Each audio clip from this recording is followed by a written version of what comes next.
Hello everyone, welcome to a very special recap of week 1 of the League of Light. This is The Gang Plays Casual. I am your host, Travis Pfeiffer. With me, I have some very special friends of mine who play at the St. Louis Locals, so we all know each other in real life, and we decided to come on here and just share with you our experience in the League of Light so far. So first of all, we have Stephen, also known as Barry Yummy. Stephen, how you doing? Doing pretty good, Travis. How about yourself? I'm glad to be on your little show you got going on here. It should be pretty fun. Thanks, man. I appreciate that. Following that up, we've got Brandon. He is known as DEFCON 1871. Oh, thank you for having me. Absolutely. It's a pleasure, sir. And then we have, last but certainly not least, Max Ritter, better known as Get in the Van. Max, how are you doing? I'm doing fantastic. How about yourself, Travis? Oh, you're so kind. So in a way, I've kind of had all of you on here before because I've done a few videos with Brandon, and then I got to cast both Max's and Steven's matches this week. So you can find those on the channel. Go ahead and give them a look if you haven't. There's some really exciting stuff on there. And we just kind of wanted to recap, basically how the week went. The boys were in the casual league, right? So you guys were kind of more free to just play whatever you wanted. Is that correct? Definitely, yeah. Awesome. Yeah. Awesome sauce. Well, let's just jump right into it. So, Steven, we're going to start with you. First of all, just kind of keep these questions in mind. Like, what deck did you play? What did you end up playing against? And tell us why you played it. Tell us about your first week in League of Light. Sure. So I did not play in the Xanarkin Open. So I actually watched the majority of that Saturday. So that Saturday before everybody kind of started playing in League of Light, I was able to at least kind of look at the top 16 deck lists or so. And I spotted Sarah's Fire Lightning deck that he had in there. I liked it. And then just one day it kind of hit me. It's like, hey, you should he's kind of just to kind of give a basic recap for Sarah's deck and what he kind of played. He was a very short 13 backup list that he played multiple backups that searched other backups. Oh, wow. So, 13? That's so tiny. Yeah, definitely. That list had Dominion Legionary, which is kind of like one of my favorite backups, but I actually kind of opted against that. So he played shorter backups, and I think Alex Hancock's probably talked about this on his Twitch a few times. But he played a lower amount of backups and tried to increase card quality and then play a lot of good EX bursts that would hit in. So I took a quality over quantity sort of approach, and with my deck I kind of was inspired with that. Have Axstar, Fire Lightning, and basically what I went into was I'm going to play Seymour and I'm going to stack an EX burst that I want, usually Belias or Odin, and then basically trigger it myself with Dodaluma or Cujo, which were my two options there. Zondi. Or Zondi. Oh, yeah. Correct. That was another option that I had. So like I said, I really wanted to play it. It was unique. Fire Lightning really hasn't really seen too much play through kind of the last God knows how many opuses. Right. So I kind of decided just to pick it up. Made some changes. I went to 15 backups, largely because I wanted to play 3 me, 3 Seymour, just to kind of guarantee that. And also kind of unique build around that I did. I had tried to put multiple costs. So I have a bunch of 2 costs, bunch of 4 costs, bunch of 5 costs, bunch of 7 costs, bunch of 8 costs. So Meath can actually search out Philia if I have a Renji. Search out Lightning if I have Braska. So kind of pairs. Same thing with like Odin. I can discard an extra Odin. That's a great line. Yeah, definitely. And I used it a lot. So like you said, you cast that first game. I think I may have used that once or twice just to kind of set things up, which was pretty good. I got to see the Dadaluma Seymour play live on stream, and that was so cool because I'm very much not the type of player who likes to self-damage, but to get to see that live of Seymour stack Belias, Dadaluma, take a point of damage, but you draw a card, now he instantly goes in. It's like, whoa, that's pretty nice. Yeah, it's a really strong first turn play. So I did do that actually a couple times in my first game against Sleepy Rain Dog. Really good player. I know she was a little harder on herself with a couple of the misplays she thinks she has or did have. But those games were super close. And she was actually playing Sarah's deck. And she did a pretty fair job. It was really close each of those games. Yeah, that was basically a mirror match, wasn't it? Because I remember she opened up with Dominion Legionary, and I know how much you love that card. So I was like, wait a minute, do I have the names wrong? Like, who's on what side here? Yeah. It was actually a really surprise because that was kind of why I wanted to pick the deck because I didn't think anybody was going to be playing Fire Lightning. So it was really surprised to kind of go across that. And then my second game was against Ryun. And he was playing a Earth Lightning list with Regis. And it was a little, I guess, Opus 12 list. He kind of had the idea of, I'm going to crap out a bunch of 15 forwards, Libertas, Nyx, all that stuff, and then sack him off, and then play Kefka, and then play Regis right behind it. Nice. Thankfully, I was kind of able to avoid the combo a lot with this deck because there was so much removal between Odins, Axstars, Kujas, and then basically Braskas. I could really get any of those out. Same with Philia and Ranjit. I was able to keep his forwards down with a lot of the removal and stuff that I had. It actually felt really, really smooth. A lot of I felt like I could get to 3 backups fairly consistently, and really didn't have at least didn't have too many issues. A lot of these cards can be, I feel like, could probably be swapped out. Obviously, the damage cards like Dodaluma and Meath and Seymour, they're not of the greatest quality, but kind of in sync with each other. They're just really fun to play. So I'm probably going to continue to play the list and try to refine it a little more. But right now, I kind of like where it's at. No, that's great. I like the idea of having a way to forcibly put an EX burst in the damage zone, because that was one of the concerns I had with Axstar. Is like, I've played decks with 25 EX bursts and I still won't hit one into damage. So, giving you a way with Seymour or whoever to say, no, I'm going to guarantee that when Axstar comes in, he's always going to have, at minimum a Belias effect or an Odin or whatever it was. Yeah, exactly. I mean, the Belias and Odin were obviously the premier effects that I wanted to have. But there was a few times where I've just naturally taken a Seymour into damage, where I actually set up, I went Axstar, used the Seymour EX burst to stack another summon, and then play, I think it was a Zandi or a Kuja. I think it was a Zandi to break it itself.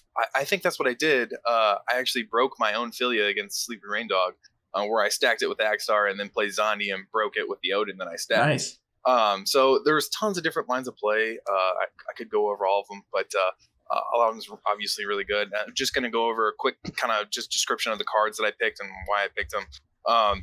So Dodaluma, obviously it was a trigger for a lot of the damage. So anything, Dodaluma was a great 2-cost card. I love it. It's 2 CP AK. It's just going to punch in if you hit a Belias, which is really nice. Difficult to remove, and then can't become dull on 3 damage. So really good against certain matchups. Null, great first haste. Won me a couple games just by doling 2 forwards and swinging in. Really, really good card. Kind of underrated, at least personally, before the set came out. Kuja, another damage kind of dealer to myself, but is also a really good removal. Favorite 4 CP Dark Sephiroth. Love the card. Got to get somebody to 4 damage. Sometimes it's yourself, but other times, sometimes you have to kill yourself. But for the most part, if you can get your opponent to 4 damage, even better. But it's a really good spot removal. I think I hit Sleepy Rain Dog as I think backup. I think one of her Lightning CP, that was the only thing she had, or Fire CP, and kind of really stalled her out. It was really good. Axstar, obviously great. The deck's pretty much built around him. Behemoth K, I'm sure Max is probably going to talk a lot about Behemoth K. He loves the card, but really good. It helps me get to Sephiroth faster, dealing 2 points of damage on this thing. It's really good. For sure. Aldori Emperor, I know you were pretty high on the card with a lot of the stuff that you've talked about, so being able to break something and then deal something 7K or 8K, really, really good. More removal into the deck, so it's always good to see. Braska's Final Aeon, obviously just a generically good card. Right. There's no reason not to play it if you're playing Fire. Lightning, I experimented with this one a little bit. Is this the new Opus 13 7 cost? The new Opus 13 one. And I kind of just threw her in the deck, and I was like, come on, it's going to be spot removal. It'd be pretty good. I tended to see myself removing one of theirs and then picking one of my own in my break zone that I wanted back. So it was kind of like hesitant for them to remove the lightning right away. But I really like that. The lightning's growing on me. Philia, 8 cost. I mean, great starter board card. wipe, Board clear. Yeah, exactly. Generic board clear. And then Ranjit gets super cheap when you get to 5 backups. And then spot removal 8K when it enters. Really, really good. Basic summons. I went very, very few summons.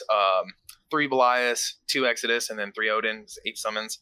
Exodus is just in there specifically for, I see Golbez is running around, so it's great against Golbez.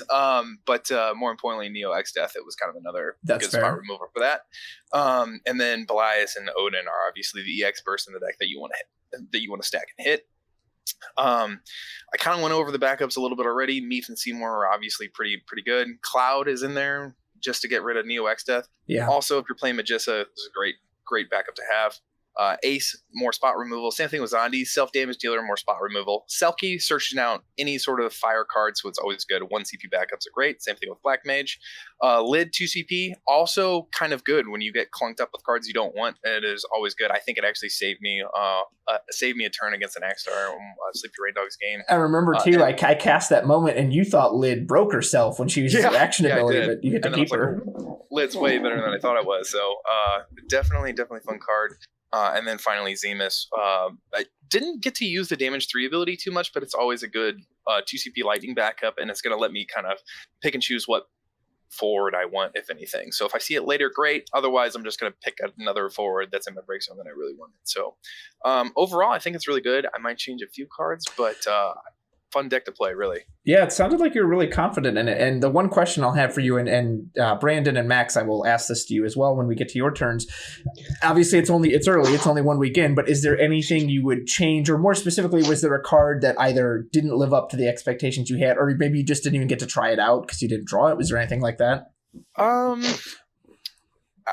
want to say I kind of used everything really efficiently. Nice.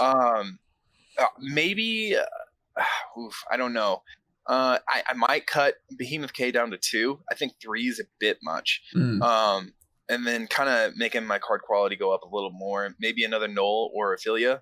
But beyond that, I feel like the list is really tight, at least in the forward kind of margin. Yeah. I really would have liked to fit in a Terra. I know Sarah and his. A lot of the times he would have Terra on board when he Beliased, and he would deal something to give a first strike, and he would win trades and draw a card. So I think Terra would probably be the only thing I would try to slide in this. Nice. But overall, I think the deck only plays like 9 EX bursts, so it's kind of funny to have a deck built around EX bursts and only have 9 of them. So like I said, quality over quantity. But I think the deck plays really well, and it's pretty fun. So I encourage a lot of people to get out there and try it if they can. Yeah, that sounds great, man. We'll have the list up for folks, and it was a great match to cast, and I really enjoyed getting to see it. And Fire Lightning's just a neat man. Before this set, I don't think anyone ever used any combination of Fire Lightning, and so things like Eldori Emperor and Null have really helped. Okay, cool. I feel like it got something to use for one, so that's great. We'll see if you feel any differently next week if you make any adjustments. All right. I'll definitely have to let people know. Stephen, thank you so much. That was great. We're going to move on to Brandon. Brandon, you didn't just play one deck, right? Did you play 2? Correct. I played 2 different decks. The first one was a little bit more for fun. It was a Bart's Boko deck, but it was Wind, Water, Ice. Oh, okay. Because my thought process was I'm going to slap Barrel Eye in there. So whenever I attack and my no-no keeps activating to untap backups, it doesn't matter if they block me or not. I'm just going to wipe all their forwards. Right. And the spread is actually not fantastic. It's like 10 water, 12 ice, and 34 wind cards. Okay. Which is a little but I have Norstalin, which can search most of my ice or water backups, and then I have a Stiltskin that I could search off the Norstalin if I need be, and the Stiltskin can grab wind, water, or ice forwards or monsters. Yeah. If I need anything else for color fixing. And the non-FFCC backups were a single Opus 4 summoner, Mion, because it's good, a brother for the Barrel Eye, and only 2 no-no. I see that's a mistake. Should have had 3. The whole key part of the deck. And my first round, I played this deck because I was like, you know what? I'm here to have fun. I'm just going to play something goofy and just go in with this. And my first round opponent was against Zero Archaic, who was playing a tricolor Knights deck. Oh, nice. I assume Water, Fire, Lightning? Yes. Okay. A bunch of... It was very heavily tactics, but it was just slightly more Knights than tactics. Okay. And it was pretty good back and forth. Game 2 for sure was a great back and forth. Game 1, I opened a little heavy on the aggro and took an early lead. And of course, having the combinations of ice and wind in my deck, I'm playing Lock, of course. Nice. Which everyone hates. That card is too good, really obnoxious, and I apologized on several occasions for playing Lock. And Also, on several occasions, they said not to worry about it. They're like, it's part of your deck. I just hate how good the card is. Right. I don't blame you. I feel really bad playing it because I'm in a casual league. Yeah, dude. That's not a casual card. I felt really bad. And I'm also here with a Barrel Eye trying to untap and wipe boards. God. I just feel like a terrible person. I'm surprised you didn't have Neo X Death sleeved in there somewhere. No, I'm sure he thought about it. Yeah, right. It sounds like something Brandon would do. Scheming up I could search it with Sildra.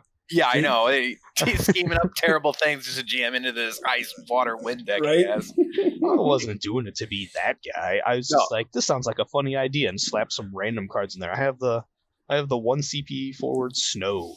I have a 1 CP Viking. I have a Borgin for color fixing with still skin if I need to. I'm playing 2 copies of the 1-drop Vaughn, because whenever it enters or attacks, I can untap a backup, which is very good with Nono and Barrel Eye. He just enters and untaps one, and then if he has haste because of Bart's, just attack and untap another one, and Nono untaps one, and Barrel Eye just says goodbye. And that Vaughn actually came in handy quite a few times in helping reduce Locke's cost. Nice. That's what I was going to ask you, if you were able to get Locke's cost down or if you had to pay it for 8. Oh, yes. I had no issues with Locke. I have 5 monsters in the deck. It's 3 Ochu, which is really good. Whenever it enters, you untap 2 backups, and at damage 3, it becomes a forward. It's 7k. And 2 Oil Boil, which is the water 1-drop monster. When it enters, draw 1, discard 1, and then at damage 3 also becomes a forward at 7k.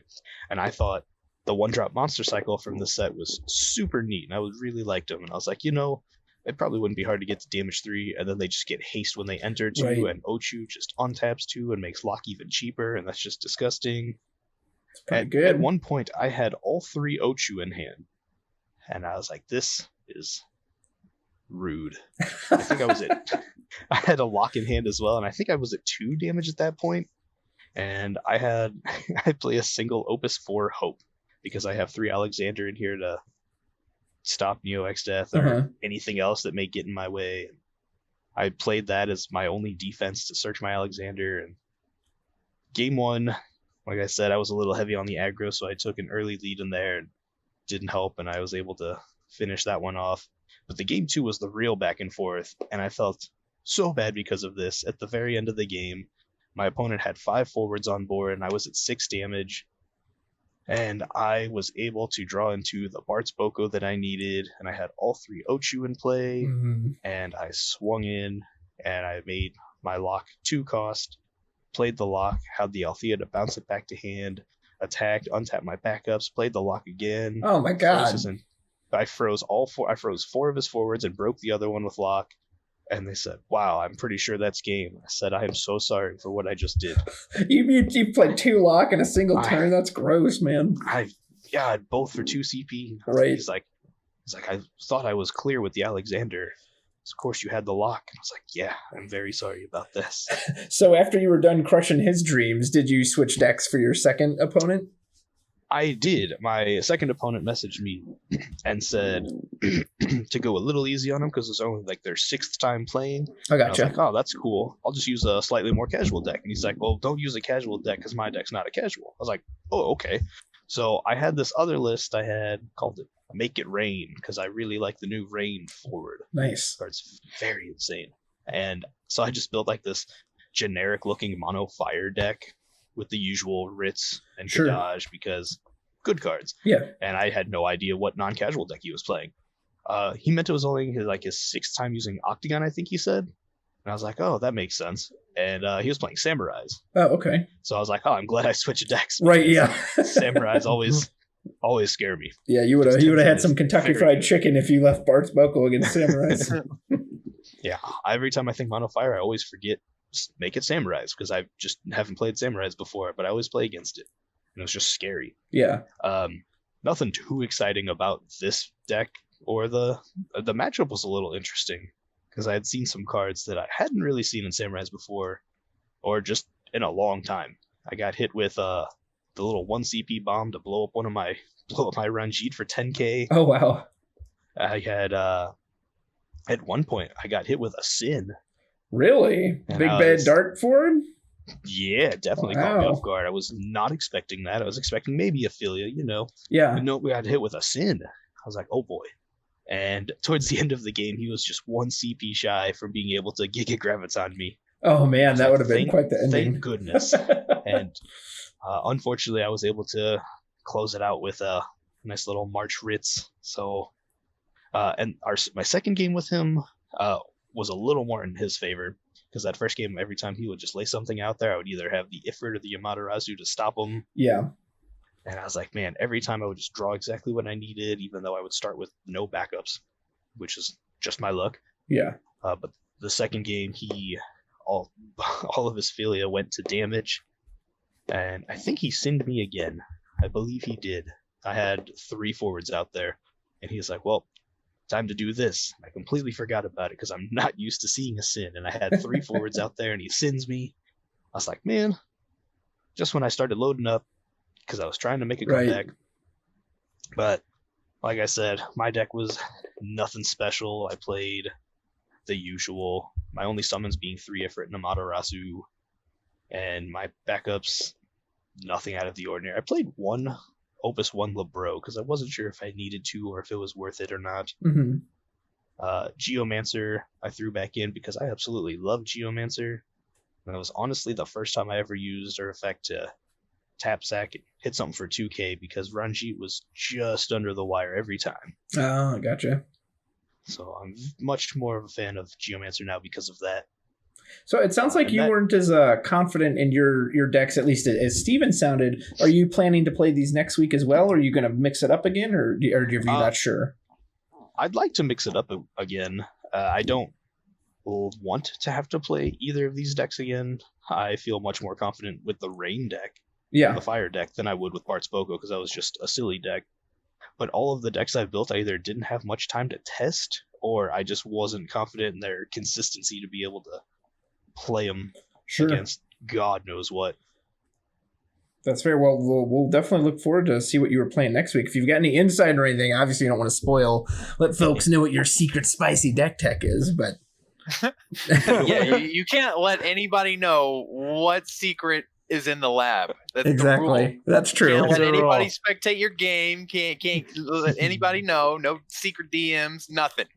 See, I'm like the card detective. I'm just like sniffing it out, like, all right, let me see what you got there. I'm always leaning over people's shoulders. Ooh, what are they playing? And then when I see it, I like go through town ringing a bell, like, he's playing Sid Premier. The town crier, shouting out what everybody's playing. Yeah.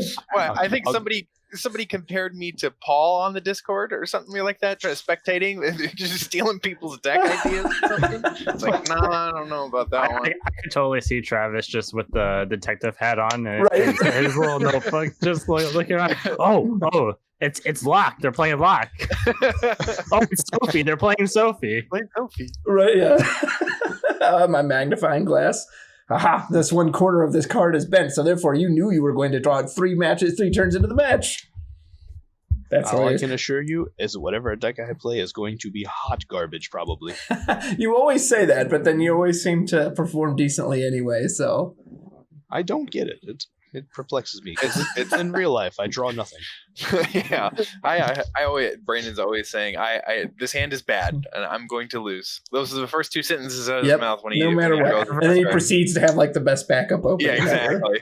I follow that sentence up with pitch 2 for Norstalen. Yeah, exactly. Oh, this is a terrible hand, Norstalen. So for all 3 of you, did you guys all play on Octagon? Did anyone play like a webcam game? Or? Yes. Yeah. Okay. All on Octagon. Yeah, yep. Fair enough. Do any of you have any interest in playing a webcam game? Are you happy? I think I probably will. I mean, when Opus 13 cards come out. So I'm gonna try. I guess that'd be. That's fair. Yeah, we don't even have those cards yet. Right. Exactly. That's kind of more of the inhibitor right now. I think because nobody has the 13 cards. So yeah. Brandon, was there? Octagon. Oh yeah. How come? Just because it's simpler? Yeah, a little bit. Yeah. I don't have to have a webcam. You don't have to look at my face. Right. Very nice. That's fair. Yeah, I don't have a good spot for a webcam setup either. Like there's just glare on the cards constantly. So I feel like it would just be a detriment if someone was playing webcam against me. Oh yeah, they're not being able to see what's actually on exactly. They're like, is that this? I'm like, yeah, sure. It's like all your cards are foil and you're just like, yes, this is totally this card. Exactly. Yeah, exactly.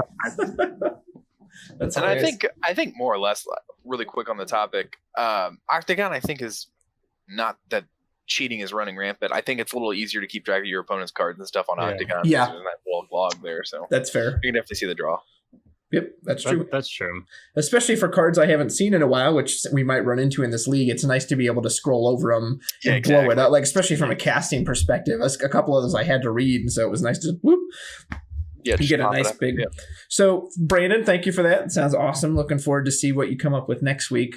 Speaking of casting, Max, I got to cast your match, and it was kind of a last minute decision where you were like, "Hey, if you're free in a few moments," and I was like, "Well, I don't know. I was still working." And I was like, "I might be able to get out a little early to do it." And boy, oh boy, am I glad I did, folks. Real quick, if you have not seen Max's match that I put on my channel, which is Get in the Van versus East Coast Mike, stop this right now. Go watch it. It's excellent. It's FFTCG at its finest, in my opinion, because it's just very back and forth, slugfest. It's not just a stomp one way or the other. Really exciting, unexpected moments. So that's my plug for it. Max, I'm going to let you take over.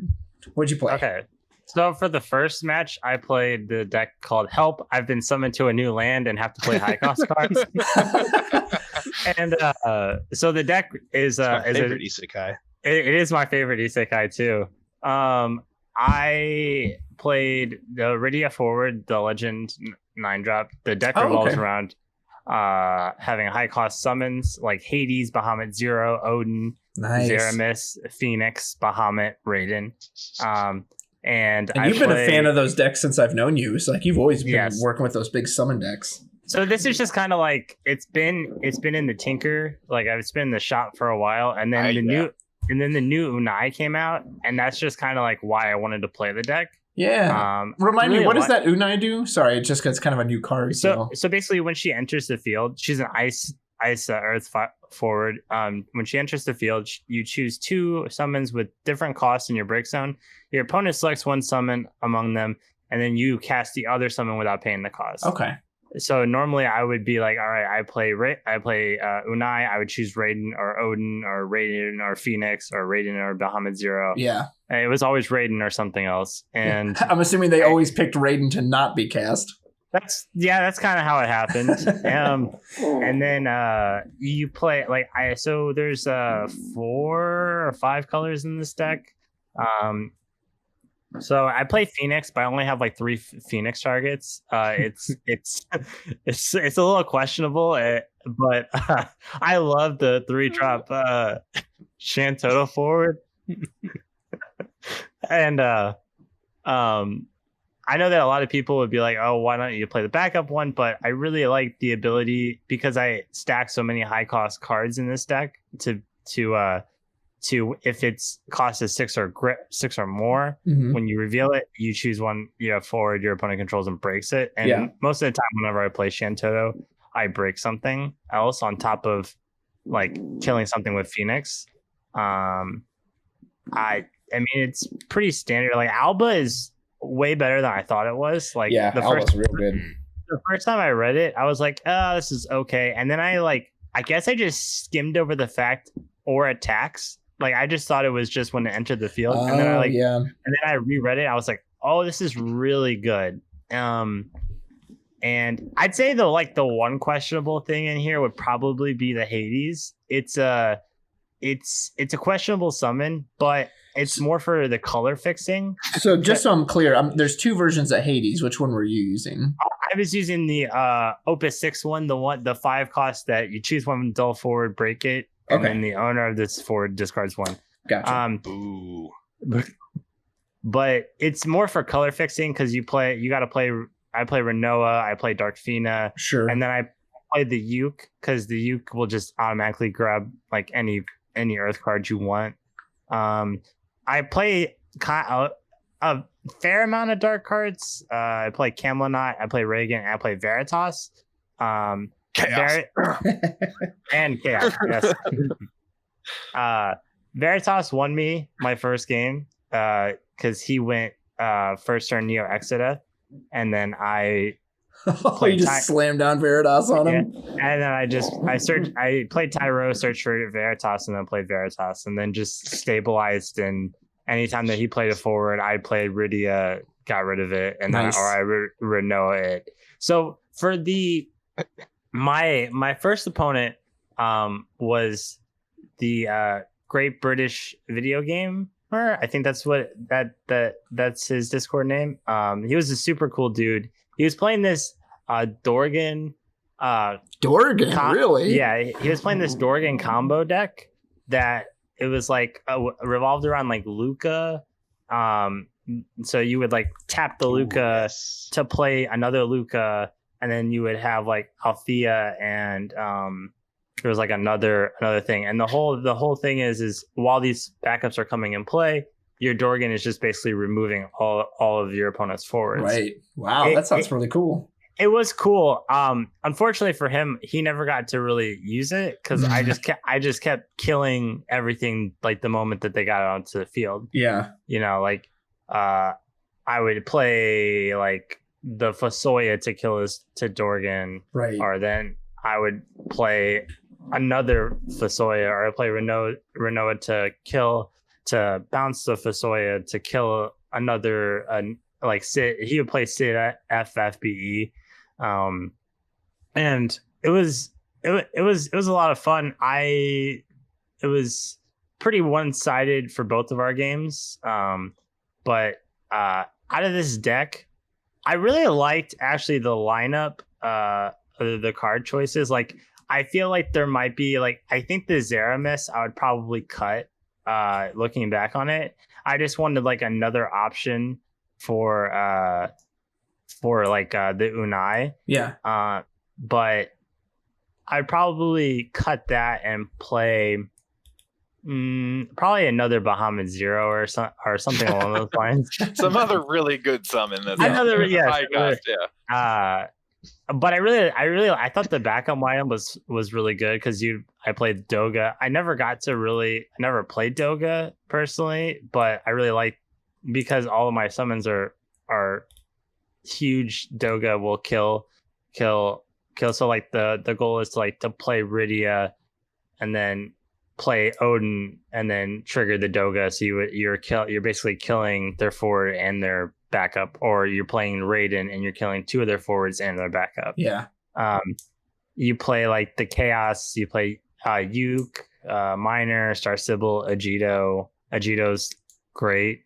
Tyro's Tyro.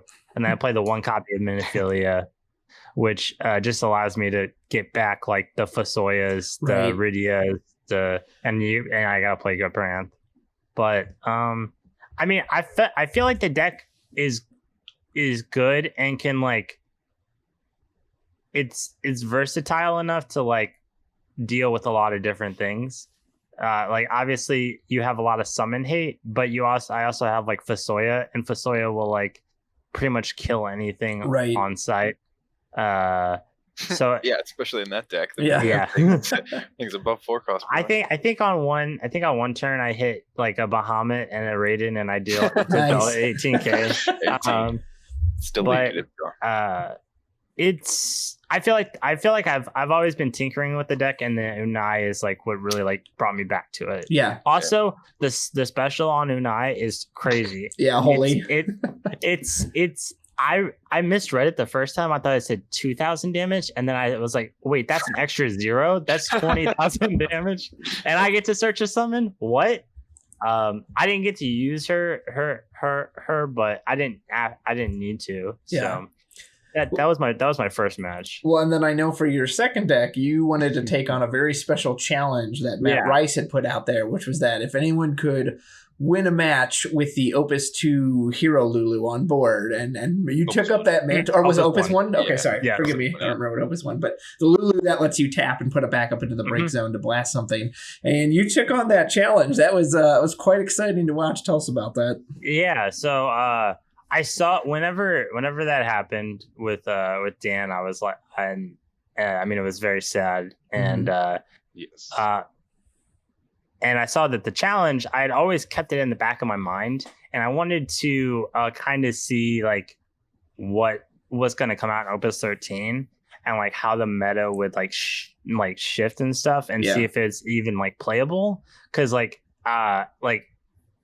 playing this deck against like Neo Exodus, I mean, I just don't know if I could actually like play the game. Well, yeah, sure. But there was like decks being played that gave me the idea, and was just pretty much of like what I wanted to play with Lulu, because I think that Lulu would necessarily work in a mono lightning deck. Like it could, but I felt like there was a better way to do it, and that's why I picked fire, mainly because of the Magisa package. So the deck is called The Wrong Way to Use Lulu, and I honestly don't actually know if I tapped Lulu to target my Magisa at all in that that was the whole theory on the deck. Is you would like, I would kill the Fasoya, add something back, add a forward back, ping the Magisa, and then search like Alpha Node or search whatever I needed, and then play that. But I don't actually know if I ever did ping. I don't remember you doing that when I was watching. Yeah, but, I don't think so. I know the Lulu definitely put in work though. She was clearing forwards. You had a great, it was a really interesting idea of spot removal. This idea of, hey, I'm going to put down this cheap 2 CP backup, whether it's Zondi or Ace or Palom, and then immediately have Lulu throw it out, and I can either pick off 2 small guys at 5 apiece, or I can put them into 1 big forward. And really thinking about it, I mean, yes, you're throwing a backup away, but again, because they're so cheap, it's actually pretty decent spot removal on demand. Like, it was really fun to watch. So yes, so the deck is follow. I play 2 Rubicante. It's another 2. It's a 2 cost forward. It's cheap, but it also does that whole deal 5,000. And if I can't kill something, I could always ping Magisa. Yeah. Null won me game 1. Yeah. And it's really good. Bergen. So what a great Magisa target, man. It was so cool to see that card. Yeah. I was just looking for generic Magisa targets, and that just like just to really good. Yeah, just to cheap him out is like a really good one. You have Alice and Alpha Node; those are your standard Magisa. And then I played the 1 Forza. I never got to play Forza, but it's still really. I still think it's a really good target to have. I played 2 Kadaj. Kadaj like put in work in game 1, and we know how good Kadaj can be. Oh yeah, and then you play the 3 Magisa. So probably my favorite card in Opus 13 is Behemoth K. Yep. That card is insane. Spoiler, this will probably not be the last time I play Behemoth K this league. It's just, I guess you guys know how I play. I play very aggro. Yeah. Yeah. So no, me play aggro? No. So this is like right up my alley of like, especially like playing it in like mono lightning that I play, but like it works really well here. It also like forces your opponent to like have to do something. Yeah. So it's and I think the big thing about this card that gets overlooked is you gain the 3,000 power. So it puts you to 12,000, which is like in a weird way. Like if you were at 11, I would feel less. I mean, obviously less good than 12, but like I think there's like stuff that can get to 11, but it's really hard to get to 12. 12 not only feels very safe. As I was reading that card, I thought, I mean, that's kind of ridiculous, right? Like 12, but I also thought, if it didn't get a power buff and it just stayed at 9, I think it'd be pretty easy for people to just block it, and then they'd kill it. Yeah. And I want to ask really quick, Brandon and Stephen. So now that we've seen Opus 13, you guys have seen this card, because I've heard a lot of different opinions about Behemoth King. What do you two think of that card? I actually haven't seen played against as much of it as you guys have played it. But from what I have seen, it just feels very fair. Nice. Yeah. I think that's probably a good way to describe it. It's I mean, it does what it reads, right? I mean, you're going to play it out, and your opponent does either, hey, I'm going to take the 2 damage, it's not going to be a big deal, or they're going to be like, yeah, I don't want to take the 2 damage, I'm going to kill it. So it has the opportunity to stay on the field long. It's going to really win games, obviously. But I mean, like Max said, it kind of demands an answer at some point. And Mhm. it's if you're in really close games like Max was, F5 damage is just gonna auto win you the game if they right. don't have an answer. So it's definitely a finisher. So And it doesn't feel bad because it only triggers if you target it with a character ability. Right. So you Yeah. can just Yeah. blow Well, a away with forward summon even. and not feel It's bad. just forward. Oh, just a forward? Wow. Yeah, Yeah. backups can Yeah. safely hit him. And not only that, Super I mean, fair. I think which is nice in Behemoth K's kind of standpoint is I think wind has always been an inhibitor with Alexander and Diabolos. Yeah. And Diabolos has kind of fell off the grid a little bit, so you don't see it as much. You might see instead of 3 copies in every single wind deck like you Right. see, you're probably going to maybe see 1 or 2 copies if you do run into it. So you're always going to have that extra Behemoth K to kind of run your opponent down with it. Nice.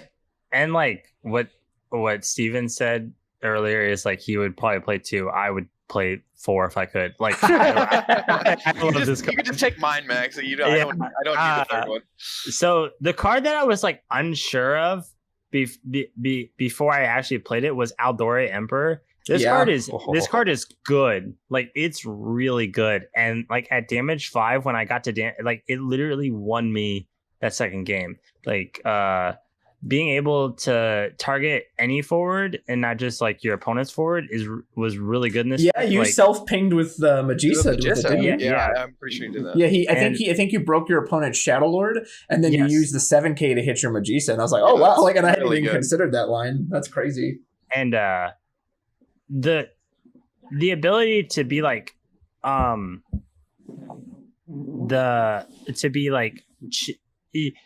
you can get around different cards like easier, I guess, because like if like say a card is like, all right, well I don't take damage, well you're just like, all right, well cost 3, break it. Or if it's like, oh it can't be straight, like you have to paint, you have to damage or something. It's like it's very versatile in the way that you can go about doing it. Yes. Now I mean obviously we're playing Fire Lightning, so you have to play it in a Fire Lightning deck. I'm curious if how it would be like in not a pure Fire Lightning, like if that makes sense. I'm trying to think of like another tricolor deck, like a tricolor deck or something, maybe. Like if you were to play this in like I don't know. Knights. What about say the Knights that Brandon said earlier, Fire, Water, Lightning. Yeah, I think that could be really good in it. I don't think I would play it as a 3-of, but I think it would still be really good. Yeah. You could pitch it for CP if nothing else. Yeah, I played one Philia. It was just kind of like it was just kind of there. Like it's really good, and it was just kind of like the last forward. Because we were all like sitting around trying to like Brandon, or I don't know if Brandon was there, but Travis and Steven were there, and we were all just kind of like throwing ideas about like what the lineup should be. And I think Steven said, you should at least play like 1 Philia, and luckily it went into my damage zone, so luckily I didn't have to deal myself with damage. I didn't have to deal myself with point damage, but it went into the damage zone at a bad time too. Like his opponent had a big board, he needed that. Or something like that too. And not only that, I mean, just kind of looking at the deck construction, you could pitch the Philia early and then get it back with Fusoya Crow. You literally had tons of ways to get it back, so it wasn't like a huge thing. Play one. My summons are pretty standard, I think. Like Ifrit's for Magisa. I played Adramelech.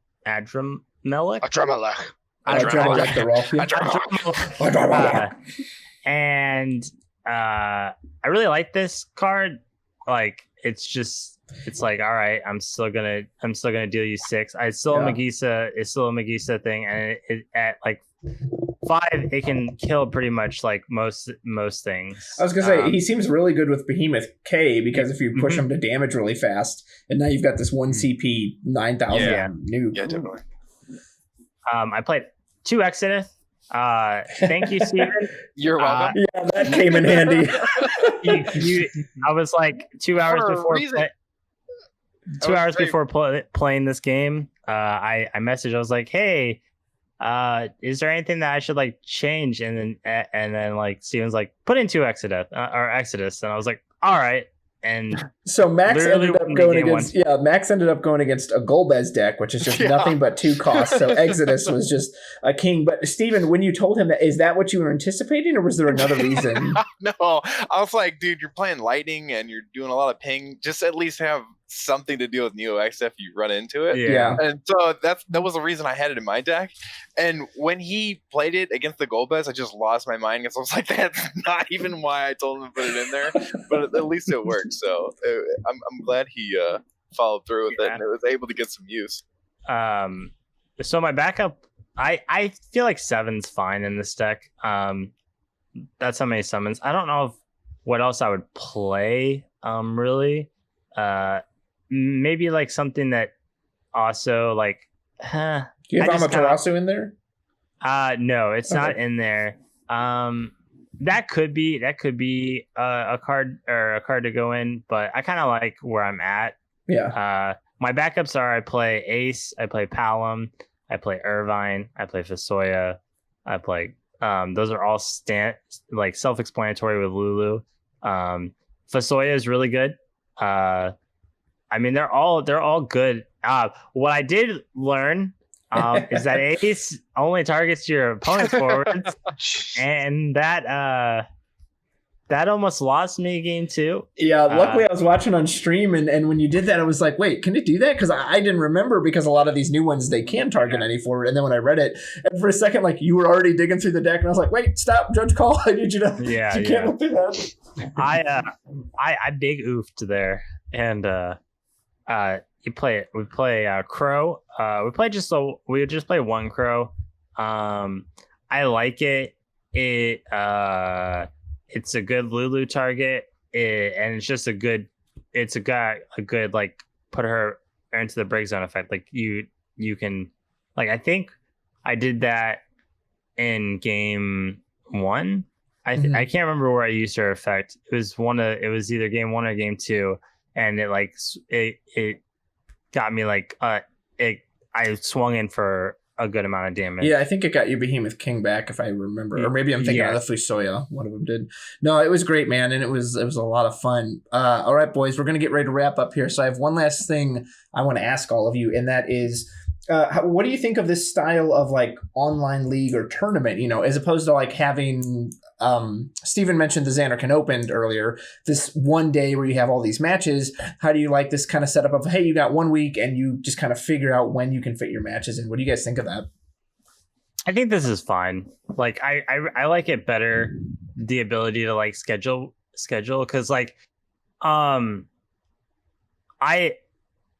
only time that I think I've played in like 2 of the win-a-box tournaments or whatever, and then like I played in that 1 Octagon tournament that like World of Ruin. Self-destructed, and it is kind of like it is kind of rough just sitting on your computer like all day, just like, all right, how many more rounds do we have? And where this feels like it's more natural. And then like I also like the ability not to like, I can change decks, and that's the big thing of like why I think all of us chose to play in casual versus like competitive. I mean, I chose to play in casual because I did not want to play against NeoX to death, like Storm. I didn't want to play against Sophie. I didn't want to play against all those decks like every single week. And what I'm trying over here just to mess around and play. Yeah. Have fun, more or less. Yeah. Same with you, Brandon. Yes. I also wanted the casual league for that, and I wish it was a bit more casual, like limiting some of the cards that people can use to keep it more casual, so people like me don't run around like, I have lock in my deck. Yeah. You're a degenerate, Brandon. Come on, let's be real here. I'm going to play good cards in casual league.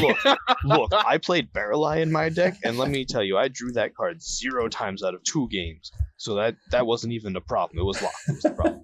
But still, I mean, I can't say anything about Brandon. I played a top 16 list, and I just changed like 9 cards in it, so it's not like I can't have any room to talk. It's totally casual. Hoping, but yeah, I was hoping, for like a small limited list, like, hey, to keep it a little more casual, we're gonna cut some of these cards, like no one can play X Death, or But it also cuts away some of the players like, hey, I want to test this, but then you don't know who you're going to run into that just wants to test fun stuff or is actually playing like, I'm going to beat you down with X death protection, and like that's not fun. Well, not casual. So like in my first deck, like I played the Veritas, but I'd probably just like, if I was playing this in a tournament, I'd probably just play a Neo Exodus instead. But I was like, I'm not gonna play. I'm not gonna play Neo Exodus in this tournament. So I switched it to Veritas. Yeah, I think Veritas is pretty probably fair better card. in the deck, anyways. Yeah, it's better. But I mean, kind of. I know Brandon kind of touched on it a little bit. I kind of understood the casual league as kind of just a beginner league. So, and I think I prefaced this with both my opponents beforehand. I was like, you're gonna make mistakes. I mean, if you do, just tell me beforehand, go ahead and take it back. I mean, I'm always the type of person, unless it's a really competitive event, obviously. Sure. But I'm usually I want my opponent to make the best play possible so I can test against it. Yeah. So go ahead and whatever happens, if that's not what you want to do, or, I messed up something, let me know, take it back. Usually my rule is like, if you don't see any cards out of my hand, then it's probably okay. If there's only field stuff that you didn't notice the first time, like I have a Minwu down, or I have a Libro out or something like that, an Anthem that changes your plans, go ahead and take it back. But I kind of figured everybody was like relatively new, at least I kind of asked everybody in my little 2B channel there. I was trying to get an idea of how new they were. And most of them said they were relatively new, maybe played an Opus or two. But overall, just to kind of get back to the original point, I think the online leagues are good. I like them. They fill a niche that I think a lot of people don't have right now. So even if it wasn't COVID and people were out playing tournaments, I know a lot of people don't really have locals to go to. They might be like one or two people in an area that can play. So I do like having the open community where people can kind of just go into the Discord, find a game, play either via webcam or Octagon. I think that's pretty nice to have. I'm with Max. Sitting at your computer for 7 hours in a single day is kind of a bummer. That's rough. Kind of the reason. It was the reason I stayed away from the Xanarkin. I was like, I have better stuff to do. I will say, like, don't get me wrong, I love like going to like Crystal Cups and like you can't replace that. You can't replace that. It's like it's not the same whenever you're like, because like when you're at a Crystal Cup, you're like going around and like talking to people, meeting people. There's a whole and you're not doing that. Yeah, exactly. Like you're like, even us, we were guilty of that. Whenever we played, we would be like, all right, we're done, and then we go back into our separate Discord channel and we just talk about like our game. Yeah. And it's like, it's not the same atmosphere. And like, I get it. It fills a void of like knowing like what the meta is in a sense, but at the same time, like it's not the same. It's strictly competitive. It's strictly you're playing the cards to play the cards. You lose a lot of that environment that makes a lot of the stuff fun. And that's what I was kind of hoping in the casual league, just to kind of keep things fun. So I mean, playing fun decks and just kind of keeping it like a locals where you can take things back and experiment with stuff, and it's not like so over the top.